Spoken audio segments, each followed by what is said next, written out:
Subhanallah walhamdulillah wala ilaha illallah Allahu akbar.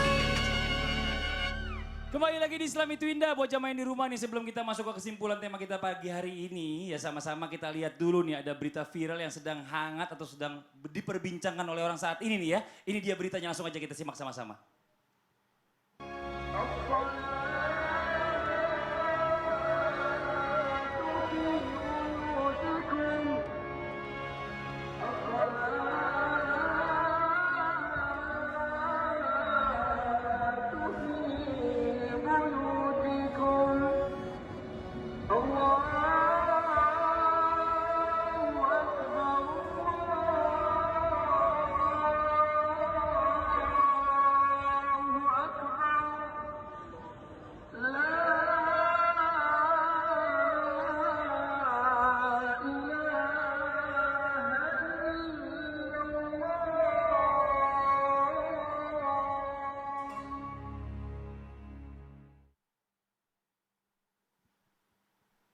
Ini Masya Allah ya, jadi ada hayya ala sholahnya ini diganti jadinya nih ya, jadi lafaznya berubah nih Ustaz Abu Fida nih. Iya, baik. Memang di zaman Rasulullah SAW ini ada dalam Sahih Al-Bukhari dan Sahih Imam Muslim ya, mutafaqun alaih, bahwa dari Abdullah bin Haris dari Abdullah bin Abbas dikatakan bahwa Rasulullah SAW pernah berkata kepada seorang muadzin.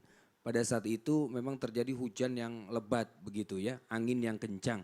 Maka Rasulullah SAW mengatakan, "Iza qulta asyhadu an la ilaha illallah, asyhadu anna Muhammadar Rasulullah, falatakul hayya 'alas shalah, qul." Kemudian dikatakan tadi, "Shallu fi buyutikum." Shallu fi buyutikum. Salatlah kalian di rumah kalian. Salatlah kalian di rumah kalian.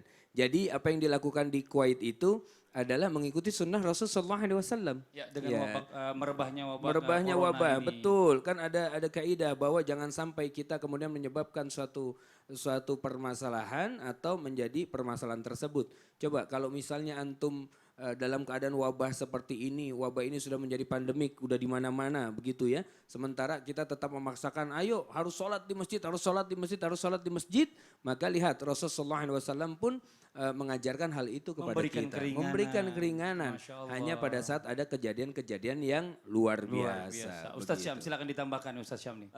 Alasan ketika baginda Nabi Muhammad SAW yakni memerintahkan daripada muadzinnya mengatakan sallu fi buyutikum atau sallu fi rihalikum atau ala sallu fi rihal, ada 3 macam kalimat yang diajarkan oleh baginda Nabi Muhammad SAW. Ala sallu fi rihal, kemudian sallu fi buyutikum atau sallu fi rihalikum atau tempat tinggal kalian.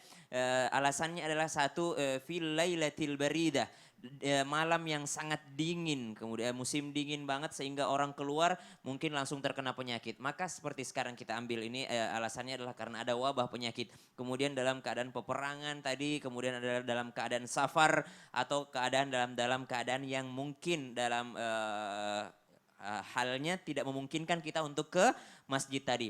Tapi Masya Allah tabarakallah, setelah mendengar azan ini ya Bu ya, ini bikin kita sedih ya, terenyuh juga mendengarnya. Kenapa? Karena kita merasa bahwasanya udah lama saya menyia-nyiakan untuk tidak sholat ke masjid. Setelah mendengarkan azan ini, apakah kita mau menunggu hal ini terjadi baru kita memikirkan berapa banyak sholat yang saya sia-siakan. Mungkin bagi orang-orang yang jarang ke masjid tidak ada rasanya nih, tapi orang-orang yang rajin ke masjid itu merasakan sedihnya. Bahkan salah seorang muadzin pun di Kuwait tak mampu menyebutkan kalimat ini. Setelah dia mengatakan sallu fi rihalikum, dia mengatakan hayya 'alal falah, dia sambil menangis tak mampu melanjutkan kalimat-kalimat azannya saking sedihnya. Bahkan sholat jamaah pun harus kita jeda karena wabah ini. Ini Masya Allah, langsung aja kita dengarkan kesimpulan kita bersambung hari ini dari guru-guru kita Ustadz Maulana dan juga Ustadz Ahmad Khan. Silakan Ustadz Maulana. Waspada penyakit dan bahaya dosa. Makan yang halal lagi baik. Kita dianjurkan untuk makan yang halal lebih baik. Halal berkaitan dengan amal, sedangkan baik berkaitan dengan kesehatan. Makanya ketika penyakit membahayakan tubuh, tapi ketahuilah, penyakit itu hanya membahayakan tubuh, tapi tidak membahayakan amal. Penyakit bisa menggugurkan dosa, tapi dosa akan berusaha sampai di akhir. Sesuatu yang diharamkan tidak diterima amalnya. tidak dikabulkan doanya, mengikis keimanan pelakunya, mencampakkan pelakunya ke neraka dan mengeraskan hatinya. Jadi waspada penyakit dan dosa. Rasulullah Shallallahu Alaihi Wasallam bersabda, "Man kana ma Allah, kana Allahu ma'ahu." Siapa orang yang bersama Allah, Allah selalu senantiasa bersamanya. Maka dekatkan diri kepada Allah, Allah selalu akan melindungi kita. Man khafa Allah khafa anhu kulla syai'. Siapa orang yang takut kepada Allah dengan menjalankan perintahnya, menjauhi larangannya, maka semua makhluk Allah dan apapun akan takut kepadanya. Dengan virus ataupun bukan, cepat atau lambat kematian akan menjemput kita. Perbaiki hubungan kita dengan Allah, perbanyak taubat-taubatan nasuha sambil menunggu datangnya kematian dengan istiqomah dalam kebaikan. Mudah-mudahan kita semua diberikan taubatan nasuha dan dijaga oleh Allah Subhanahu wa taala.